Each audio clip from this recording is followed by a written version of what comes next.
What is going on, everyone? Welcome back to TTP Sports. The Phillies win another series. They have won 9 out of their last 10 games, and they have a chance to sweep tomorrow the Washington Nationals with Aaron Nola on the bump in the afternoon. Let's try to get that sweep. But overall, you won this series, and that is the most important thing. And your offense just absolutely exploded off of Patrick Corbin, who rightfully you should, because Patrick Corbin is bad. He is just completely bad. He is completely fallen off of a cliff when they signed him in 2019. They win the World Series, and Patrick Corbin has not been the same pitcher ever since. My goodness, he sucks. He could not get out of the first inning. My God, if the Phillies took Patrick Corbin, he got 2 outs. He got 2 outs in that first inning. He got Kyle Schwarber out, and he got JT Realmuto out. Couldn't retire a single batter after that, basically. He went only 2/3 of an inning in this ballgame, so only got 2 outs. He allowed 5 hits. He allowed 6 earned runs, 2 walks, and he allowed 2 home runs in this game. So, yeah, Patrick Corbin just leaving everything above the middle of the plate. Just easy, hittable pitches. Phillies getting on base. The Phillies doing damage with 2 outs in that bottom of the first inning and the second inning as well. And basically just throughout the ballgame. The Nationals, they had their little spurt and everything like they're mixed in. The bullpen, they were showing some signs of rust because overall this entire week the bullpen has not been used as much. Basically, besides the bullpen game in Atlanta, we really haven't seen the bullpen used a lot this week. So maybe that could be the reason why they look so rusty today. We'll get into that in a little bit. But basically, you won another series, and that's the most important thing. You swept the series in Pittsburgh. You split the series with the Braves, that little 2-game set. You won the first 3 games in this series against the Braves. And hey, not the Braves, the Nationals. And you won 9 out of your last 10 games. So that's a really great recipe for success right there. It's very nice to see this Phillies team just right now come into their own, and they're taking advantage of a bad team. That's basically what they're doing. Basically what they're doing. I know I saw some people like really worried about, the Phillies bullpen's going to blow this game, and because the Nationals are getting all these runs. The Nationals were not coming back in this game. They just weren't. I wasn't worried for 1 second. I was just kind of annoyed that the entire game was just dragging on as long as it did. I was like, come on, Nationals, you're not a good team. Stop trying. Just stop trying. You're not good. Just stop. Just stop. Like, I'm seeing 50-year-old Nelson Cruz hustle down the line when you're down like by 7 runs. I'm like, dude, what are you doing? What are you doing? Like, seriously, take notes from the one guy that was looking at a moonshot that hit the top of the fence, and he was watching it basically because he thought it was hit 50,000 feet out of the ballpark. No, hits the top of the fence, and he was only able to get a single out of that. Take notes from that guy. Don't try. That's basically what I'm talking to the Nationals about, because the game just drug on. It did. It was a very entertaining game from the offensive standpoint, but it was like this game started at 6:30 and it's almost 10:30. So I was like, can the game end, please? This game took a little bit long. Not from yesterday's game that went by like a breeze because, Kyle Gibson being dominant, and then you get the rain shortened game from Thursday. So this game took a little bit. But hey, if it involves an offensive explosion and just beating up on Patrick Corbin, that's a good night. That is a very good night right there. So before we get into the rest of this, everyone, what's going on? Welcome back to TTP Sports. The most important thing you can do is hit the subscribe button. It goes a very long way. Also, drop a like on the like button as well. If you are looking for all the latest Philadelphia sports news, recaps, and events, this is the place to be at the bang on the outcome, great or miserable, depending on the outcome. And if you're a current viewer of the channel, I am grateful for you being here that long and looking to continue that down the road. And if you're looking for tickets to upcoming sporting events, concerts, whatever you can think of, do not pass up on the deal. TTP Sports, $20 off your first purchase at SeatGeek. Use it for anything you can think of. The $20 basically avoids the fees. Use it for anything, parking, concessions. It's a great deal. Don't pass it up. Use the code TTP Sports, $20 off your first purchase at SeatGeek. So, Phillies, they get an 11-5 victory over the Washington Nationals. The Phillies are now 11 games above 500. Honestly, when was the last time the Phillies were 11 games above 500? So, yeah, that's it's been a very long time since the Phillies were that much. It's probably since the 2011 season. I'm not going to lie to you.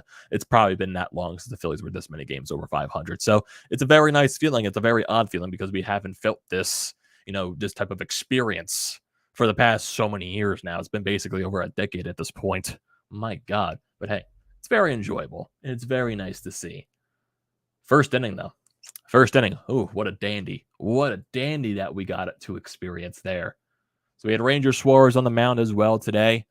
Didn't go deep into the ball game, which I would have liked to see. I would have liked to see 6-7 innings out of Ranger, but I would say still overall he was solid. There was just one issue that I had. He got into way too many deep ball counts, like 3-2 counts a lot during these games. And that was the same thing for the bullpen coming into this game as well. And like even going to this bullpen, it was, basically throughout this entire week, really the only time that we've seen the bullpen like really heavily used in a game was the bullpen game in Atlanta on Tuesday. If you go throughout this entire week, Sunday's game in Pittsburgh, where the Phillies swept out with Aaron Nola on the mound, they used, I believe, Mark Appel for 2 innings, and then they used Familia to close off that game. He almost blew it, but they managed to win that game. Monday, they had a day off. Tuesday was the bullpen game. Wednesday, Zack Wheeler on the bump, and they only had to use Sir Anthony, Alvarado, and David Robertson out of the mound, or out of the bullpen. And then Thursday's game, Noah Syndergaard pitched. The rain delay happened. Game got called in the bottom of the 5th inning, so the Phillies won that game. So the bullpen didn't have to be used. And then you get Kyle Gibson yesterday going 8 innings, so you only have to use Brad Hand out of the bullpen. So there's a lot of, rest in between these games for the bullpen this week. So maybe that's why you saw a little bit of rust, because the one thing that they just had an issue with today's game was just throwing strikes. Really the only guy that came out of the bullpen that was overall, I would say, pretty solid, like just solid overall, was Jose Alvarado. You could say the same thing for Andrew Bellotti because he only had 13 pitches. But Nick Nelson, he struggled to find the strike zone. He allowed a couple of runs that got charged to Ranger Suarez. And Corey Knebel in the top of the 9th inning, he didn't allow a run. He allowed a couple of base runners, though. Allowed the bases loaded, needed 28 pitches, just had a major time finding the strike zone. That was probably the one issue the Phillies pitching had in this game. But I'll give it to, not having to use the bullpen a lot this week. I think that's one of the major reasons why you saw the bullpen pitch the way they did today. And I'm not worried overall. It's one game. You're going to have your down games, especially for the bullpen, and you still won. So you're playing a bad team.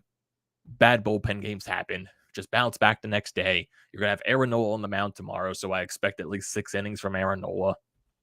And overall, that's basically what I'm expecting tomorrow. I'm not worried about the bullpen one bit because they've shown over the past, I would say, month and a half, they've been one of the better bullpens in baseball. So I'm not worried overall anyway.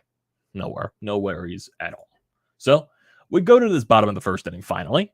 It was a very loud first inning, a very long first inning because the Phillies put a lot of runs on the board. Rhys Hoskins. So that is 3 days in a row for Rhys Hoskins. He has hit a home run in the bottom of the 1st inning. Crushed this ball off Patrick Corbin, too. Probably the longest home runs that he has hit in this entire series. So he makes it 1-0 Phillies. Alec Bohm draws a walk. JT Realmuto crushed one to center field, but Robles was there to make the catch. So there's 2 outs. Nick Castellanos, he gets a 2-out single. Matt Vierling works the count, finds a slider down and in, golfs it, goes out of the ballpark. 3-run shot from Matt Vierling makes it a 4-0 ball game. Then Gene Segura gets a single. Then he eventually steals second base. Edmundo Sosa, he got his first start in the Phillies uniform. Alec Bohm was the DH in this game. Sosa gets hit by the pitch. And then Bryson Stott lines it over the shortstop into left center field. He gets a triple, scores 2 runs, and it makes it a 6-0 ball game. Kyle Schwarber comes up. So basically the Phillies bat around in this inning. He walks. And then Dave Martinez decides to pull Patrick Corbin. So, I was like, you cowards. You don't want Corbin to face Rhys Hoskins again. But overall, the Phillies forced Corbin out of this game. I was like, come on, keep Corbin in there. I want to keep scoring runs. I want to score 20 off Corbin in the 1st inning. But overall, Schwarber walks. They go to the bullpen. And then the inning finally ends on a Rhys Hoskins strikeout. Then you go to the bottom of the 2nd inning. Alec Bohm leads off with a double. JT Realmuto with another triple. Barely missed going out of the ballpark, makes it 7-0. Then Nick Castellanos with a bloop single scores JT, makes it 8-0. And then Sosa gets a double to score Castellanos, makes it a 9-0 ball game.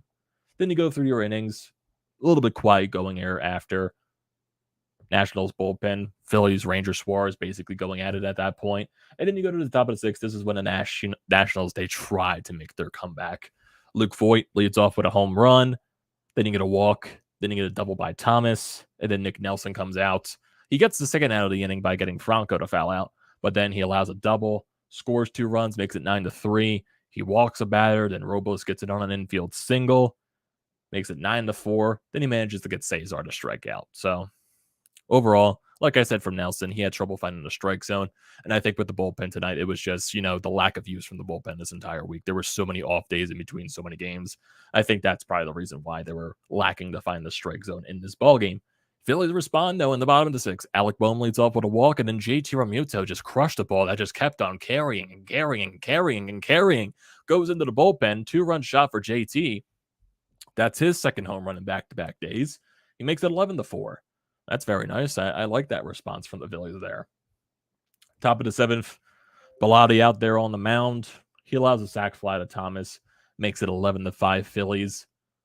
Go top of the eighth. Alvarado, he did allow a double, but basically no harm done in that inning. He was one of the only Phillies bullpen guys to not allow a run in this game. Then you go to the top of the ninth inning. Corey Knebel out there on the mound. Voit singles. Cruz walks. Then you get a fielder's choice there. So this was a play by Sosa. I think he rushed the play a little bit, trying to pull the double play. He got the lead out at first, or at third, actually. But then you get a single by Thomas, loads the bases up. Then you get a fly out, and then you get a ground out to end the ball game. So at the end of the day, no harm done there. It was just another game that dragged on, basically, at that point. So if you go to the lineup today, everyone in the lineup basically had a hit in this game besides Kyle Schwarber and Brandon Marsh, but he came in as a defensive replacement later on in the game. So Kyle Schwarber, he goes over 4 in this game with a walk. Rhys Hoskins 1 for 5 with the solo shot in the first inning. Alec Bohm went 1 for 3 with 2 walks and 3 runs scored. JT Realmuto has been on fire recently. He is 2 for 5 with 3 RBIs in this game. Nick Castellanos maybe looks like he's finding that swing. So in the past couple of games, he's been really good at the plate. He goes 2 for 4 in this game with an RBI. Matt Beerling, he goes 1 for 4 with 3 RBIs on the 3-run shot. Gene Segura had a good day at the plate. He went 3 for 4 in this game with a run scored. And Edmundo Sosa, he goes 1 for 3 with an RBI. And Bryson Stott went 2 for 4 in this game with 2 RBIs. Overall, Phillies with runners in scoring position, they went 4 for 10 in this game. And like I said, overall, really solid from the offense. You really couldn't ask anything more. And Patrick Corbin sucks. So I guess you could say that's expected to score that many runs against Patrick Corbin. So yeah, that's basically it. So Ranger Suarez, 5 in the third inning, 7 hits, 3 earned runs allowed, 2 walks, 5 strikeouts, and a home run allowed to Luke Voit on 96 pitches. I would have liked to see Ranger go a little bit deeper in this game, but the one reason, like I said, he had a little bit of trouble finding the strike zone, and he got into a lot of 3-ball counts. But overall, I still thought he was very efficient.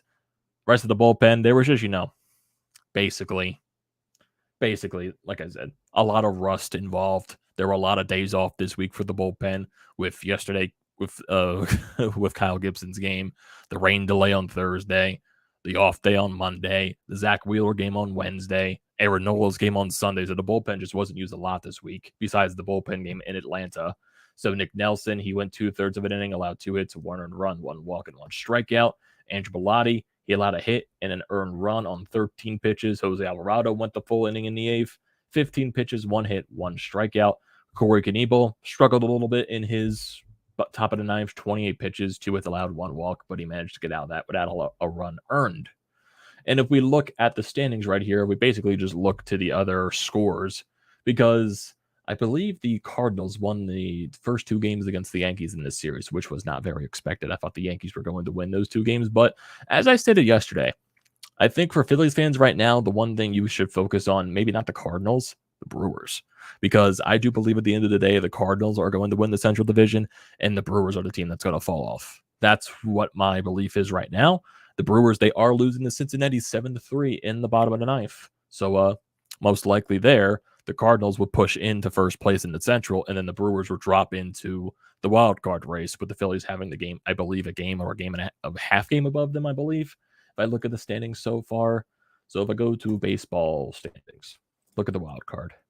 So right now, the Phillies, they have a half game lead on the Brewers, and if the Brewers lose today to Cincinnati, they get the full game lead right there. And the Phillies, they have a 7-game lead on the Giants, 11-game lead on the Marlins. So basically, it's just them, the Cardinals, and the Brewers for that third wild card spot as we speak. That's basically what it's going to be for the rest of eternity at this point.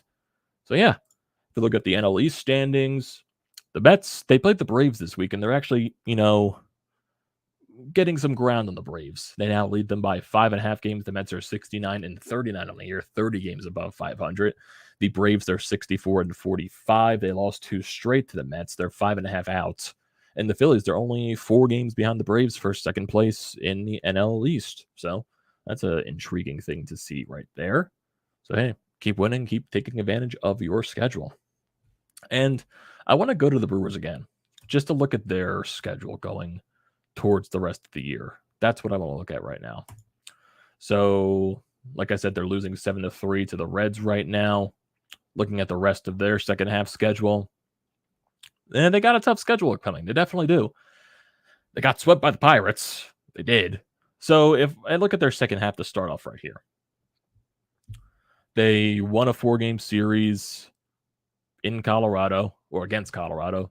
They beat the Twins in 2 games. They beat a series against the Red Sox. And then the trade deadline happened where they traded Josh Hader out of nowhere.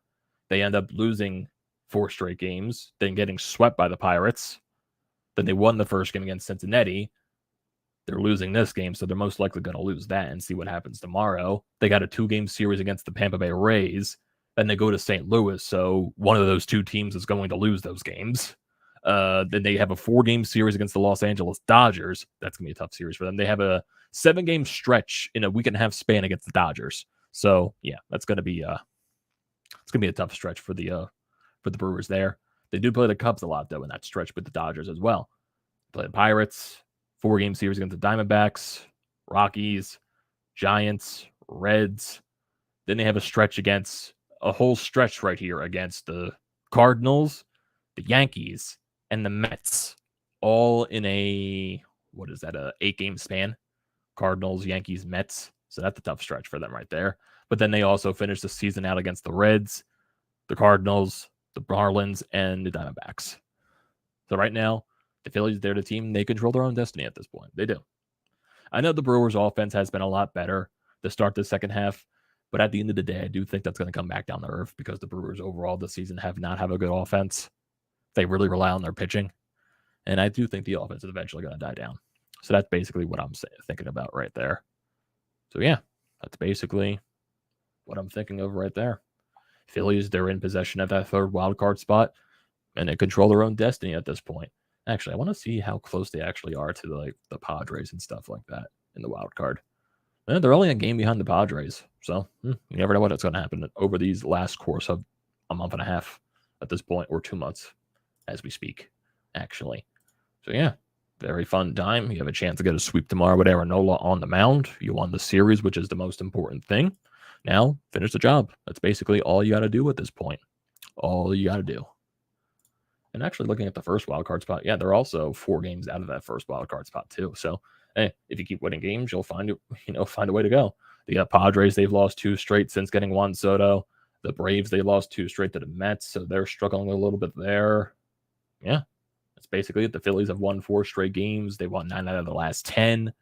So, Phillies are winning games at the right time right here. Looking at the chat, I see some people here. Dr. Drew says, keep winning. My Mets are trying to help you catch the Braves. Well, I appreciate that, Doctor. I appreciate that, Dr. Drew. Ken Shaw says, I've had to shave a few times since we're 11 games over 500. Make it 12 tomorrow. Sean Fitzpatrick in the chat. We'd like to thank the New York Yankees for gagging to the Cardinals the last 2 games. Like I said, Sean, I think the most important thing now, the Cardinals, I think, are going to win that Central Division, and the Brewers are the team you have to worry about at that point. Even though I think overall, the Phillies did put themselves in a good position winning those 2 season series against those 2 teams. So right now, they control their own destiny. They do. Channel Name says we got to keep beating up on the bad teams to secure a wild card stop. Basically, yeah, that's all you got to do. And the Phillies have been doing more times than not this year, beating bad teams. They had that slip up against the Cubs. It happens. That weekend series to open up against Chicago. A lot of teams that weekend, a lot of good teams, got weird losses that weekend. The Astros got swept by the Athletics. I think the Yankees lost a couple of series in a row there. So there were some teams that, a lot of teams had their hiccups coming out of the All-Star break. Finish the sweep off tomorrow, send the Nationals bye-bye with another L in the loss column. I'm always thinking about that to myself, Nationals, stop trying. Just stop trying. You guys suck. You guys have no one. Oh yeah, you have 40-year-old Nelson Cruz on your team. Oh boy. And Maikel Franco, you have no one on your team. No one. Just stop trying. Just let the game end. Let the game end and stop trying. Just handle your own, but basically control your own destiny at this point. Control your own destiny. Yes, I do definitely believe we are a better team than the Cardinals and the Brewers. I definitely believe that. That could be bias, but the Phillies this year, they played well against teams like the Cardinals and the Brewers, and they took advantage of the series. So yeah, definitely. Julian says yeah, I saw you. Edit that a little bit so they can get the worst wild card spot at this point. Just keep winning. Yeah, keep winning. Your schedule favors you, and yeah, just looking at the schedule, just to look it over again, because why not? We look at the rest of the schedule after this series against the Nationals. You have a 3-game series against the Marlins. You're going to have a little bit of a tough stretch because 7 of the next week and a half, you're going to be playing the New York Mets twice. But then you also sprinkle that in with 2 series against the Reds. So you go from one of the best teams in the National League to one of the worst teams in the National League. Best team in the National League to one of the worst teams in the National League. And then after that 4-game Red series at home, you play the Pirates, the Diamondbacks, the Giants, the Marlins. So yeah, basically, your schedule really favors you. You play the Braves 2 more times in September. You play the Nationals 2 more times after this series. You play a lot of teams that are below 500: the Reds, the Pirates, the Diamondbacks, the Giants, the Marlins, the Cubs, and the Nationals. The teams that you play that are above 500, you play the Mets twice. You play the Braves twice. You play the Blue Jays for 2 games. And then you play the Astros to close out the season. So, yeah, schedule really favors you. Win the games that you're supposed to. You're going to have hiccups down the road. Every team does. But if you win more times than not, you're going to find yourself in a really good spot. You're 11 games above 500. Let's keep pushing. Let's keep it pushing. Definitely. Maurice says, so today was a special day. Officially, Odumel and Familia are released. Well, is it actually official today? I thought it was official like the day they actually released them. Like, what was it, on Monday or Tuesday or something like that, I believe. So, yeah, it feels nice. It definitely does. You can't stop the greatness that is Edmundo Sosa, the X Factor. And I had a lot of guys in my baseball chat that were saying, you know who Edmundo Sosa reminds me of? Some guy said Pedro Feliz. Some guy said Wilson Valdez. I was like, Jesus, those names are blasts from the past from my time as a kid, watching the Phillies grow up, watching Pedro Feliz for the World Series 08 team. And then you saw Wilson Valdez when he came in for that, pitch. He pitched a good inning. Did he won in a walk-off fashion or something like that, in extra innings or something? I forget. So, yeah. Blast from the past right there. Dr. Drew, honestly, it will be incredibly tough for the Mets, Braves, and Phillies to miss the playoffs. At this point, yeah. Because all teams are in good spots to make the playoffs. And all these teams are, winning at the right time. The Mets, they've been winning basically since the beginning of the season. The Braves, they got off to their World Series hangover. Then they started winning. The Phillies had one of the toughest schedules for the first 2 months of the year. Not an excuse, but it's one of those factors. Weren't clicking as a team. Joe Girardi gets fired, and then they turn into one of the best teams in baseball during that stretch since June. I believe, they're 38-19 since June 1st or something like that, or since Joe Girardi got fired. It's 38-18, 37, and it's 38-19, 37-19, or 39-19. I believe it's one of those 3 combinations, I think, overall. Yeah, check. I remember someone posting that right after this game. Okay, 37-19 under Rob Thompson. And I believe they're 38-19 since the last day Joe Girardi was a manager, I believe. Because they did get a win the last game Joe Girardi was in a Phillies uniform. That's what I remember. So, yeah. NL East is the best division in the National League. I would definitely agree with that because there's 3 teams that have a chance to make the playoffs here. Pedro Feliz was a solid first baseman, not an all-star, but not a bad player by any means, yeah. When you basically have the infield of Jimmy Rollins, Chase Utley, and Ryan Howard, 3 all-stars right there, 2 MVPs at shortstop and first base, and probably should have been an MVP in Chase Utley. Just sadly, he had seasons where there were injuries that probably could have prevented him from winning the MVP, but still overall a great second baseman. Your third baseman probably didn't have to be the best player in the world, just had to be a very solid guy. And that was Pedro Feliz. So, yeah, basically it. And, GT Realmuto. I'm trying to think of overall. Like, I lost my train of thought for a second But I was trying to think, oh yeah, like going to like JT Realmuto, finding his swing because he's been really good.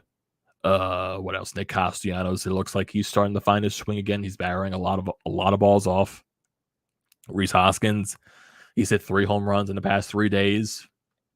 Like we've seen some hot stretches from Rhys Hoskins this year. Like he had that stretch in like that part of June, the beginning of July, where he was hitting home runs. But we really haven't seen a true Rhys Hoskins hot streak this year. So could this be the point where Rhys Hoskins goes on a hot streak? He's hit 3 home runs in the 3 days in a row. So could that be a chance? Maybe. JT, he's been electric basically ever since Bryce Harper got injured, and it's really showing now. Nick Castellanos, maybe he's finding that confidence after hitting that home run finally. So that's good. And then you got Kyle Schwarber with the occasional long ball. Alec Bohm continuing to hit baseballs, basically continue the average rise. Everything. Lineup's clicking right now. It's a very fun thing to see. Very fun thing to see. Bryson Stott getting the occasional clutch hit. Bryson Stott looking more confident at shortstop every day. Everyone chipping in. It's basically all you need. Basically all you need. Gene Segura now back in the lineup. He had a 3-hit day.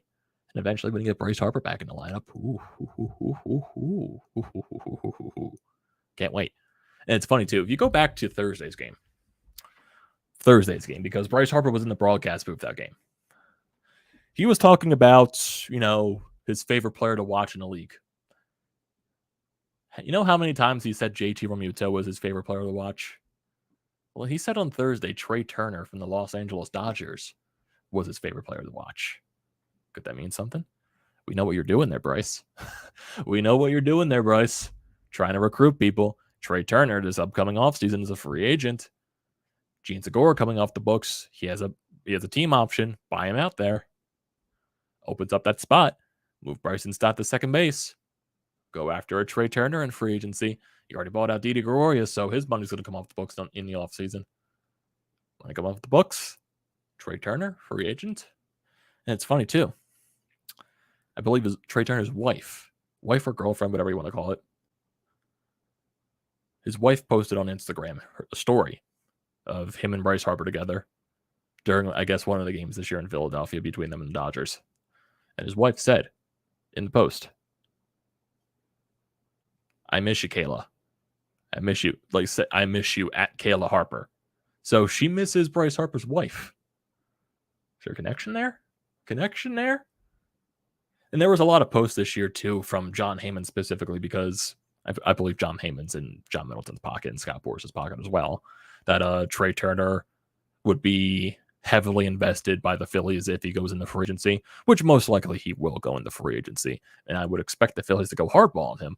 Bryce Harper saying all this stuff, it might be coming together. I know it's a long ways away, but imagine an infield of Trey Turner, Bryson Stott. Whatever you do this offseason, that's a lot of things to talk about with the Alec Bohm, Rhys Hoskins situation. So there's a lot of things you got to talk about going into the offseason. But imagine having a second base shortstop combination of Bryson Stott and Trey Turner. Yeah, I would like that. I would like that a lot. If they make the playoffs, would Rob Thompson be the NL Manager of the Year? Honestly, I feel like that would get that to Buck Showalter with the Mets. I feel like Buck's got it locked up just because of every year with the Mets always collapsing at the end of the year.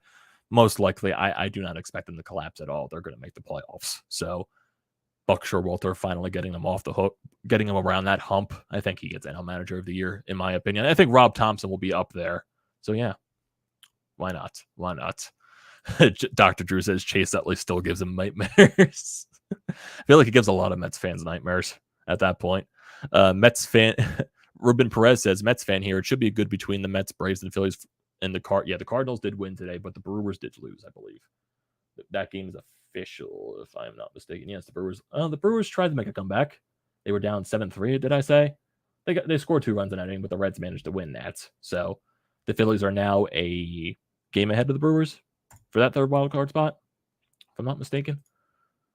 Yeah, they should be a game ahead of the Brewers, not a half game, if that thing comes to fruition. And the Cardinals now fully control that first place in the Central Division. So yeah. Sean Fitzpatrick remedy for an offensive slump face Patrick Corbin.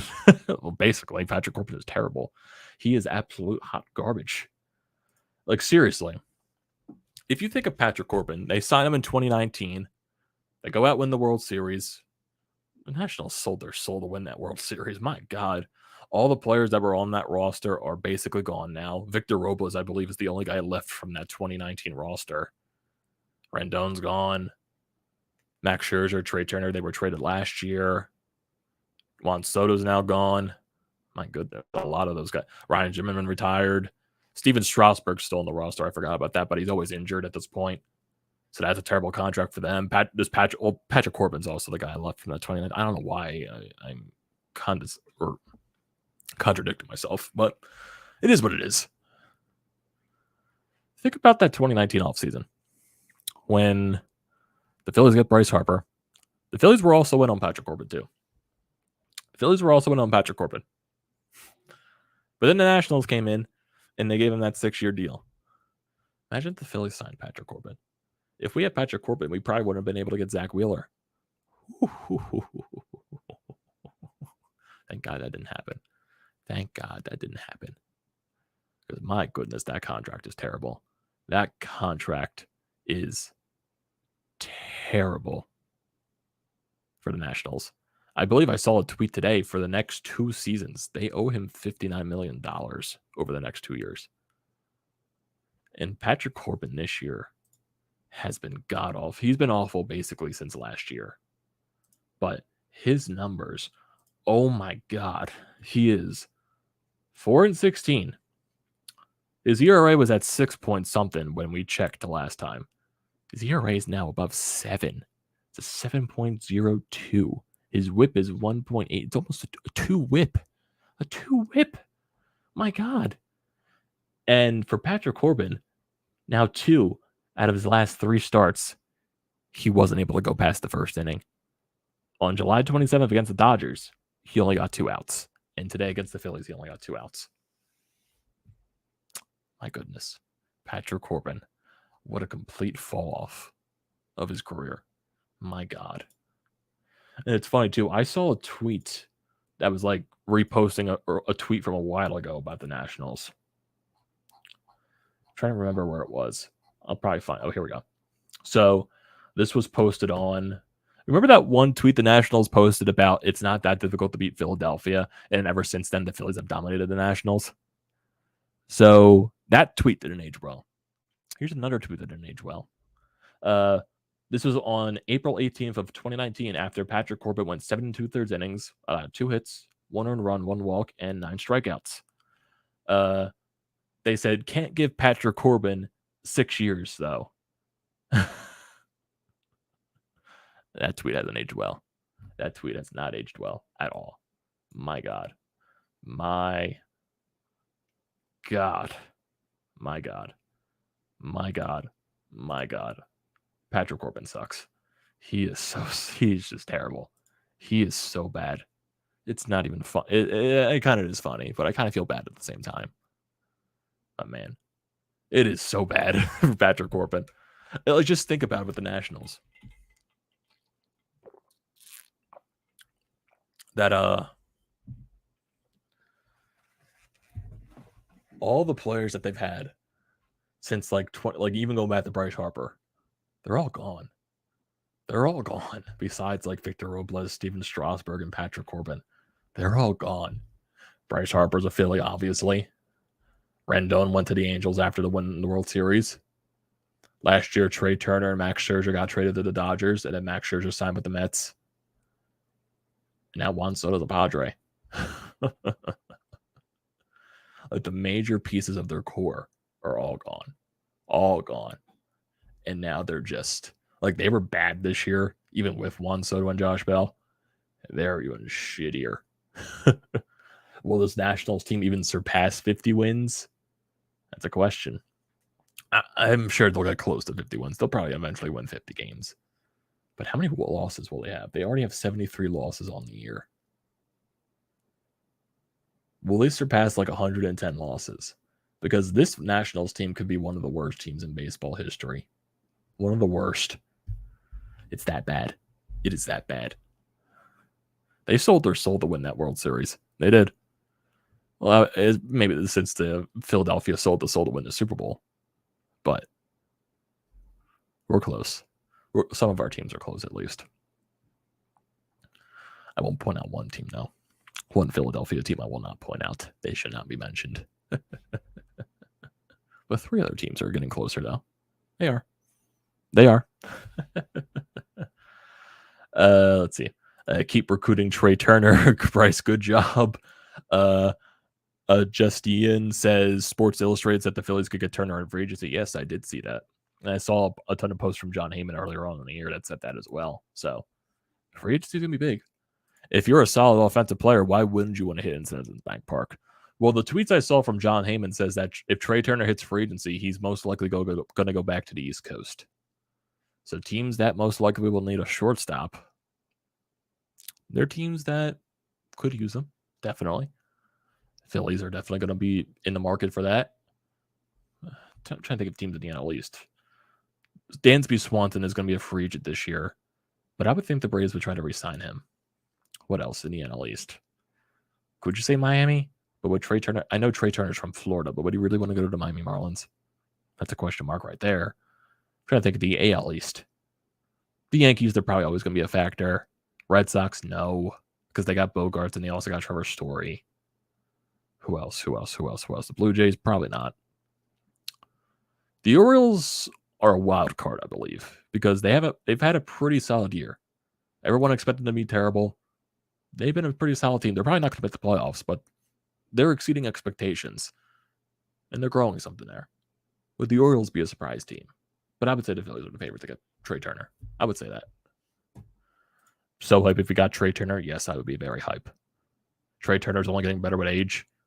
My God, that'd be an excellent addition to those hitting core. Excellent. If you thought the offense was good this year, imagine adding Trey Turner to that. There's your leadoff hitter.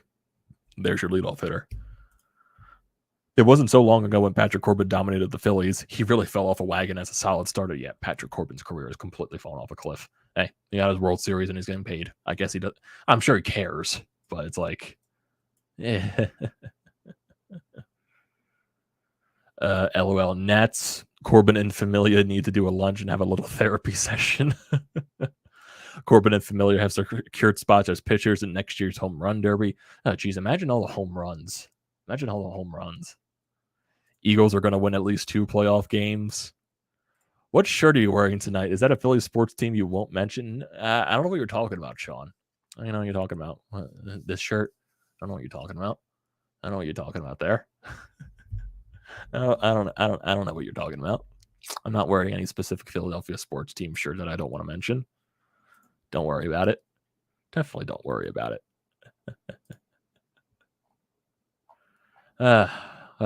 Oh boy. Man. So yeah, now the Cardinals now lead the Central Division by a game. I'm trying to see, did they update the standings here on ESPN? Because I know it's saying a half game ahead of the Brewers. Okay, yes, the Phillies are a game ahead of the Brewers in the wild card spot. So good. We are good. We are good. I like it. I like it a lot. So yeah, looking at the rest of this series, you got Aaron Nola on the mound. So yeah, chance to sweep tomorrow. Everything will be nice. Then you got the Marlins this weekend. Well, not that's the weekend. It is the weekend this week.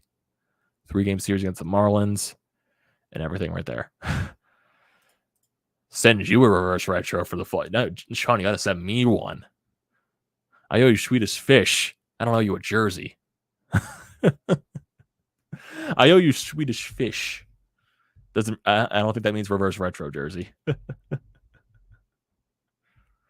don't know, Sean. The rumors out there are they might go back to the Chrome logo. Would you want a reverse retro with the Chrome Flyers logo?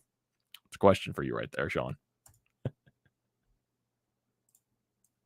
Oh, boy. Actually, I want to see the playoff format this year for baseball. So I'm just curious. Playoff format. I feel like it's a different format this year.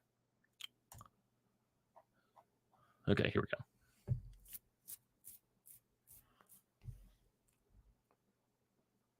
Trying to read this up here just to see the how the playoff format will blow. Haven't forgot the damn fish either. No Chrome logo. Let's see. I need to see the new playoff format. Continue without that. Oh, okay. So if let me see something. Okay, so it's a new format, I guess. Card race. Then. Oh, okay. Would that still be a 3-game series, though? I was trying to make sure of this, everything right here. Try to make sure of everything. So, what it looks like right here, the way the format for baseball, the playoffs are going to be. So, the first and the second seed, they got to bye. Oh, yeah, I know there's no game 163 this year. So, the first and the second seed this year in the postseason for both leagues, they get bye weeks, technically. And then, so if we go back, let me go back to ESPN. I don't know why I keep losing the tab. So, if I just go to the standings overall. So, the best teams in the National League, the first and the second seed, that would be the Dodgers and the Mets. So, the playoffs started today. The Dodgers and the Mets would get the bye week.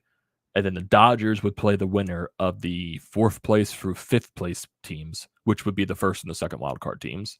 And then the Mets, who were the number 2 seed, they would play the series winner of the third division winner. So if you're putting this, it sounds confusing the way I'm trying to explain this. So first seed Dodgers, second seed Mets, and then right now the third seed would whoever be the winner of the Central Division. So that would be the Cardinals right now. So the Mets would play whoever wins between the Cardinals and whoever the third wild card spot team is. So if the playoffs started today, it would be the Mets versus either the Cardinals or the Phillies. That's basically what it would sound like. I'm trying to think. So wow, the third seeded team, they would have to play the wild card series. So I would assume in the wild card series, that would be, is that a 5-game series or is that a 3-game series? I would assume. I'm trying to think how we're doing that this year. So it's weird. It's weird. I'm trying to figure that out. It'll probably explain more as we get closer and closer to the playoffs. I was trying to think about that entirely. Hope Syndergaard bounces back, because if you can't get the Marlins hitters out next start, God help us moving forward against legit teams. I think Syndergaard would be fine overall going down the stretch. I compare him to a Kyle Gibson really at this point of his career. He's nowhere close to the same Thor that he was in New York. Tommy John surgery, injuries just in back-to-back so many seasons in a row. He barely pitched last year. He pitched, I think, a couple of games at the end of the year. Goes into free agency, basically has to reshape what his entire pitching arsenal is. Has to focus on more off-speed pitches, ground ball, sinker, everything like that. Basically what Kyle Gibson is. Nola Syndergaard is now, instead of a guy that throws gas 97 to 100, he's a guy that has a 94 to 95 mile an hour fastball at his best. And then he focuses on a lot of only off-speed pitches, and he has to get a lot of ground ball outs. And that's why the strikeout numbers are down, because he's changed the way his style of pitching. So I think that game against Washington, I think a lot of things factored into that. He had like 9 or 10 days off in a row or something. So there definitely was rust involved. Traveling from LA to Philadelphia on that day. And then, meeting the clubhouse for the first time pitching to JT Realmuto. I'm sure there's nerves going from the Angels to the Philadelphia Phillies in a playoff race. So I'm sure there was jitters going into a brand new fan base that had a lot of high expectations. I'm not going to judge Syndergaard on one start. I think he'll be fine, though. I think overall he'll be solid. He's, like I said, he's going to be Kyle Gibson. He's going to have his good starts. He's going to have his bad starts. He's known as batting practice Syndergaard among media members these days. Yeah, like I said, he's been a completely different pitcher. His stats overall have been solid with the Angels. Overall, they were solid. So if I go to Nola Syndergaard this year, Nola Syndergaard. Just overall look at his stats. So I believe his ERA was like around 3.8 something before he was traded. So he's 6-8 on the year, 4.02 ERA, 85 innings pitched, 66 strikeouts, 1.27 WHIP. Overall, that's third, fourth, fifth type starter numbers, basically. His FIP this year, that's what the Phillies. His FIP overall, his FIP is like a 3.95 with the Angels, 3.85 or 3.83 ERA, so his FIP was like around the same. His FIP was actually better than that first game. He just got very unlucky with, a lot of bloopers and bleeders. But like I said, overall, I think at the end of the day, he's going to find a way to be solid. I think he will. So I think that's how it's going to work out. In terms of like playoffs and everything like that, if we're going to I know Dave Dombrowski said he was going to go try to find a pitcher to pitch in a game 3 of a playoff game. At the end of the day, I would try to say, trying to think. If I'm trying to pick a pitcher to pitch in a game 3 of a series, I go Kyle Gibson over a Ranger or Nola Syndergaard. That's just me. Like you said to another fan the other night, pitching in a bigger ballpark with the Angels team out of contention inflated his stats. Like I said, he's not going to be dominant. I think that's what people needed to know. Like, some people expected him to be Mets Thor. If he can give you numbers like Kyle Gibson, that's solid. That's basically solid for what it is. Because the name to people means more than what he actually is doing. So, you just got to remember that. But overall, I think at the end of the day, if he gives you like a seriously, the numbers that he was doing this year, like a high 3 ERA to a 4, that's basically what a 4/5 starter is at this point in the league. So yeah, basically what I'm expecting at that point. So that is where I am going to call it to everyone. Thank you for joining the live feed. As always, I appreciate everyone who does. So do not forget to leave a comment in the comment section down below. I like to read those as always. Do not forget to drop a like on the video.